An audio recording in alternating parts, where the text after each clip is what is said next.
Give the troops tikas pahinga. Tikas!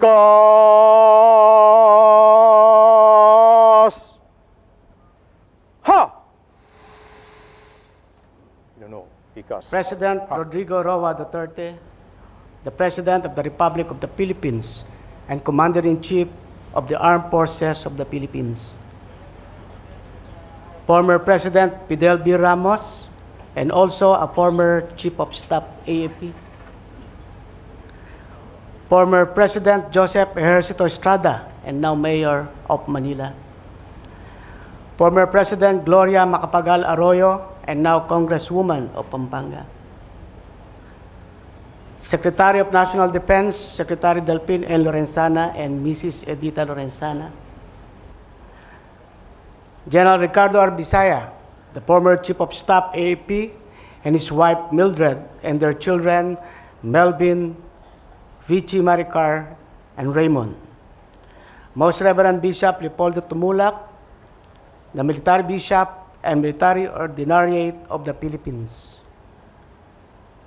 My wife Jean, and my children Edwin Jr., Edward and Janelle Marie, daughters-in-law Anna and Tina, and grandchildren Sander and Carrie, and my mother Juliana.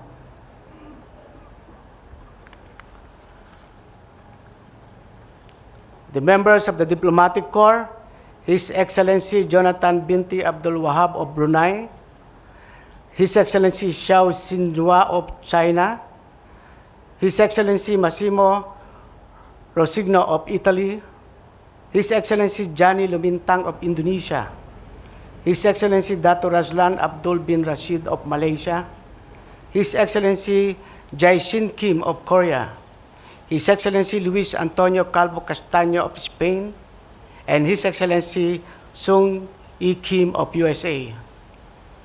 The members of the House of Representatives, Honorable Aurelio Gonzalez Jr., Honorable Manuel Jose Dalipe, Honorable Johnny T. Pimentel, Honorable Jericho Jonas Nograles, Honorable Sid Frederick Calusos, Honorable Henry S. Uaminal, Honorable Henry Ong, Honorable Melencio Yap Jr., Honorable Anisito Bertis III, Honorable Baby Pizarro, Honorable Harry Roque, and Honorable Eugene De Vera. Special Assistant to the President, Christopher Lawrence Go. Secretary Hermogenes Esperon Jr., the National Security Advisor and also a former Chief of Staff, AFP. Secretary Artur Dabaquero, Presidential Advisor on Military Affairs. Yusek Ferdinand Cui Jr., the Head of Presidential Management Staff. And Director General Alex Monteagudo, Director of NICA. Former Chiefs of Staff of the AFP, Yusek Manuel T. Bautista, the Executive Director of the Cabinet Cluster on Security, Peace, and Justice. Ambassador Alexander Llano, Ambassador Benjamin Defensor Jr., Yusek Ricardo David Jr., General Victor Ibrado, and General Hernando DCA Iriberi and Mrs. Agnes Iriberi. Lieutenant General Glorioso B. Miranda, Vice Chief of Staff, Armed Forces of the Philippines, and Mrs. Caroline Miranda. Lieutenant General Salvador Melchor Mison Jr., the Deputy Chief of Staff, AFP. Police Director General Roland M. De La Rosa, the Chief of the Philippine National Police. Commodore Atelo Ibanez, the Deputy Commandant of the Philippine Coast Guard. We have our Major Service Commanders, Lieutenant General Edgar Alpal Urina, the Commanding General, Philippine Air Force, and wife Erica and his staff, and other generals and key officers of the Philippine Air Force. Vice Admiral Ronald Joseph Mercado, the Flag Officer in Command, Philippine Navy, and wife Emily and his staff, and other flag officers and generals and key officers of the Philippine Navy. and generals, key officers, and other staff of the Filipino Army. Lieutenant General and Mrs. Romeo Tanalgo, Commander, Northern Luzon Command. Lieutenant General and Mrs. Ray Leonardo Guerrero, Commander, Eastern Mindanao Command. I will no longer mention your name. You know who you are. But may I recognize my classmates in high school, the National Press Club of the Philippines President, Mr. Paul Gutierrez. Ladies and gentlemen, good afternoon. Indeed, God has a bigger plan for me than I have for myself. For it is truly by the grace of the Almighty that I have been considered and chosen as the Chief of Staff of the Armed Forces of the Philippines, to serve and lead every soldier, sailor, airman, and marine in this capacity. I am humbled. I am but a soldier just like you, a public servant, dreaming of the greater things of for the military organization and a better nation.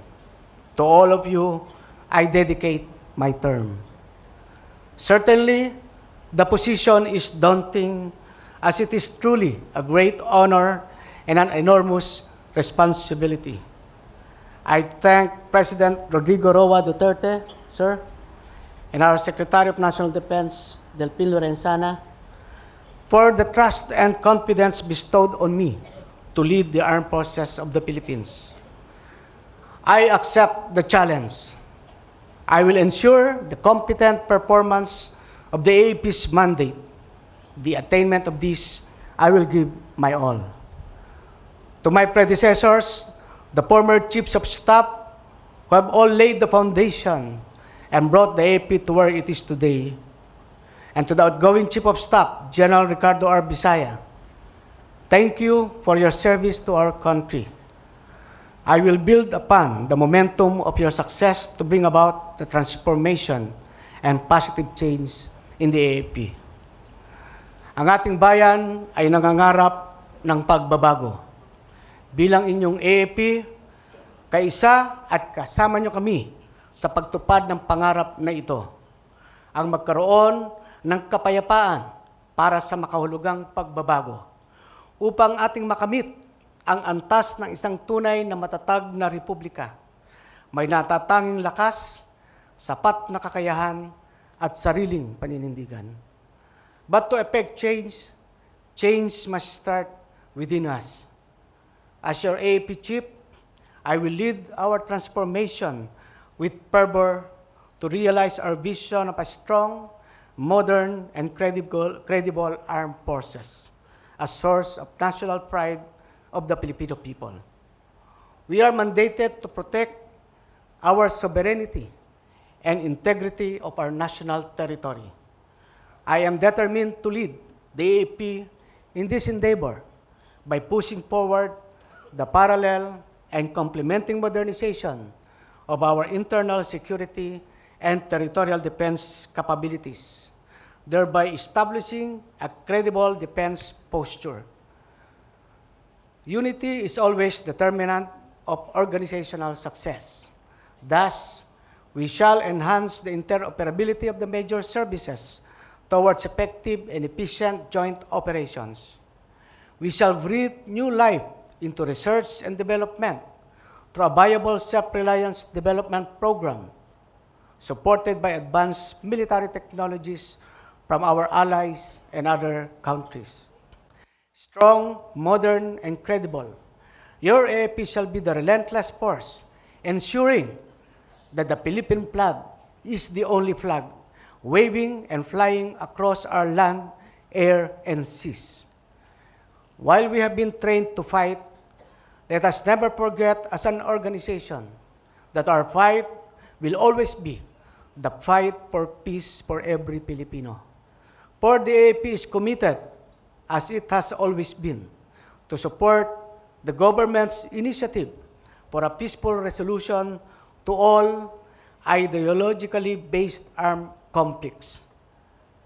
But even as we uphold and respect the primacy of peace, make no mistake, about it.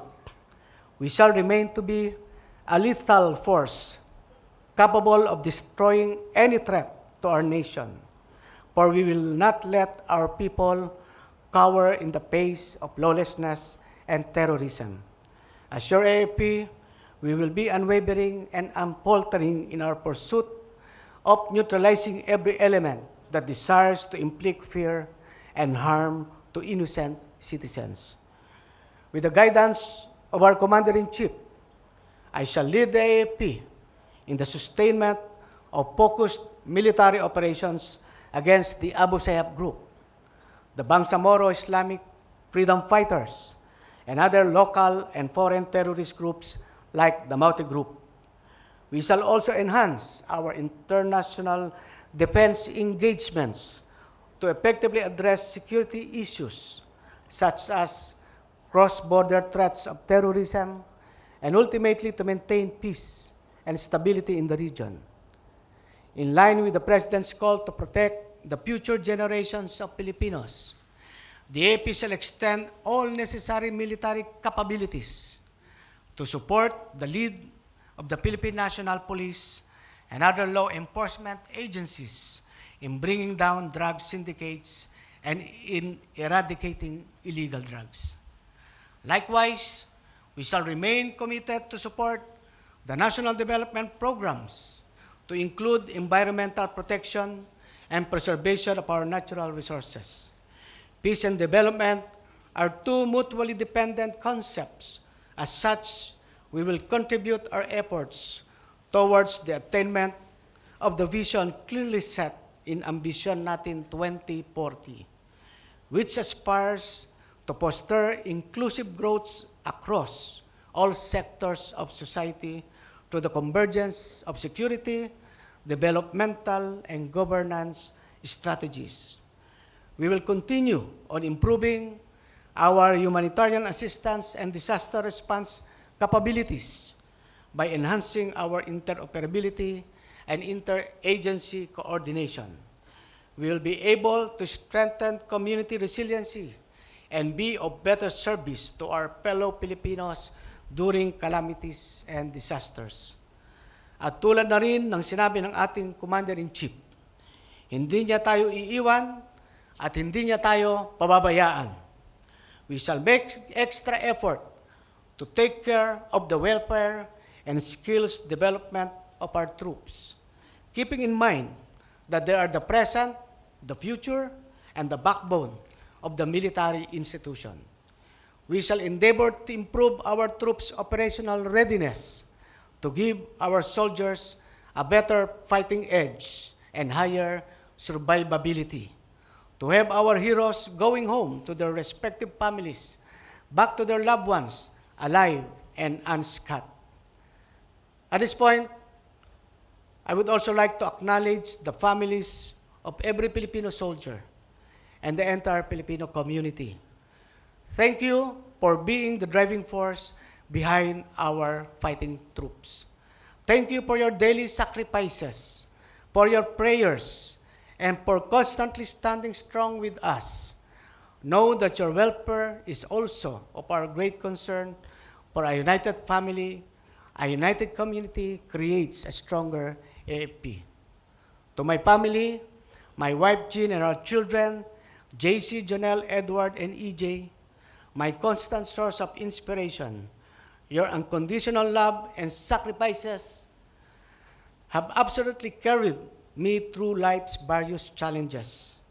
And as I take on the gargantuan task of being the Chief of Staff AFP, I shall need all the more your support and understanding. Thank you for being the fountain of my strength and motivation. To my fellow soldiers, sailors, airmen, and marines, I am but a simple soldier for our flag and our country, just like you. As patriots, let us work together and be the model of unity. For it is only through our collective efforts as Team AFP that we will be able to achieve victory in every battle and effect true and lasting change, united as a professional organization that will uphold and defend the Constitution at all times. Together, as one solid team AFP, we can build a strong, modern, and credible armed forces of the Philippines. Let the AFP be a symbol of hope and the bearers of peace. Once again, to our beloved President Rodrigo Duterte, thank you, sir, for giving me the opportunity to lead the armed forces. Nakakaasa po kayo sa aking tapat na pagsiservisyo. To General Ricardo Bisaya, thank you and congratulations for a job well done. You have devoted a lifetime of selfless service to our country and people, leaving behind a legacy of excellence and professionalism worthy of emulation. I wish all the best for you and your family. To our people, your taxes do pay for the salaries of the soldiers of the Republic, but keep in mind that their courage knows no measure, their sacrifice priceless. To everyone, let us face the future with confidence and optimism. And as the renowned Singaporean Prime Minister Lee Kuan Yew once said, and I quote, "A nation is great not by its size alone. It is the will, the cohesion, the stamina, the discipline of the people, and the quality of their leaders will ensure it an honorable place in history," unquote. Kasama ng dasal sa Panginoon, sama-sama nating ipaglaban ang tunay na kapayapaan at kaunlaran. By the grace of the Lord God Almighty, the source of all blessings, everything is possible, and unto Him I give back the glory and honor. Mabuhay ang sandatahang lakas ng Pilipinas at mabuhay ang ating Republika.